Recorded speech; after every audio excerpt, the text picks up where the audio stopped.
नमस्कार दोस्तों। आप लोग कैसे हैं? तो अच्छे होंगे। तो चलते कहानियों की ओर। दोस्तों, मेरा नाम राजा राम है। मैं एक ट्रक ड्राइवर हूँ और मेरा रोज़ का काम था रात में ट्रक चलाना। इसलिए मुझे भूतों पर बिल्कुल विश्वास नहीं था, क्योंकि मैं उस दिन से पहले काफ़ी कोई वैसी चीज़ नहीं देखती थी मैं भूतों पर विश्वास कर सकूं। पर इस रात मेरे साथ कुछ ऐसा हुआ कि उस दिन को याद करके मेरी रूह कांप जाती है। यह बात आज से लगभग 2 साल पहले है, जब मैं और मेरा हेल्पर निशांत हम शाहजानू से 5,000 ईंटें भरकर देहरादून लौट रहे थे।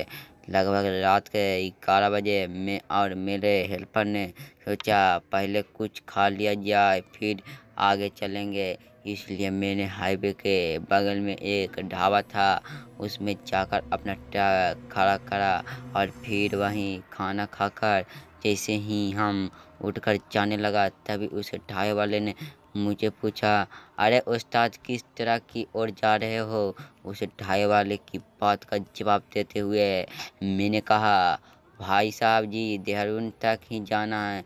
उस ढाबे पर वाले ने मेरी बात सुनकर अपने घड़ी में टाइम देखकर और कहा, उस्ताद, रात के 12 बजने ही वाला है, कुछ देर यहीं रुक जाओ, रात के 1 बजे के बाद चले जाना।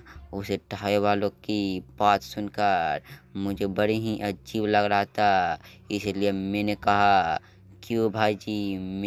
मेरी बात का जवाब देते हुए उसे ढाबे वाले ने कहा, क्योंकि उस्ताद, क्यों भी रात के 12 बजे के बाद 1 किलोमीटर आगे जो बरगद का पेड़ है उसे पार नहीं कर सकता है, और उस बरगद के पेड़ से 1 किलोमीटर आगे एक और बरगद का पेड़ है, और वहाँ से भी कोई उस बरगद का पेड़ को पार नहीं कर पाता है। मैं वहाँ खड़े खड़े उस ढाबे वाले की सारी बात सुनने के बाद मैंने कहा, अरे नहीं भाई जी, मैं नहीं रुक सकता हूँ, मुझे ईटा जल्दी ही देहरादून पहुँचानी है, और वैसे भी मुझे इन सब बातों पर बिल्कुल भी विश्वास नहीं है। मैंने इतना बोलकर मैं ट्रक की ओर जाने की जैसे ही मुड़ा, तो उस ढाबे वाले ने मुझे एक बार और कहा, उस्ताद, तुम जाते हो जा रहे हो तब पर उस बरगद के पेड़ को पार नहीं कर पाओगे।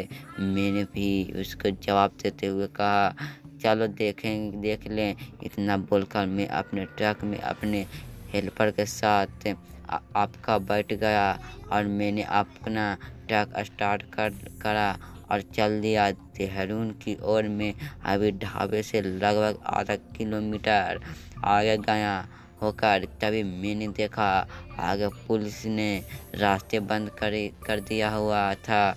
मैंने थोड़ा और आगे गया और अपने ट्रक का शीशा नीचे करके बोला, क्यों, क्या हुआ सर जी, रास्ता क्यों बंद है?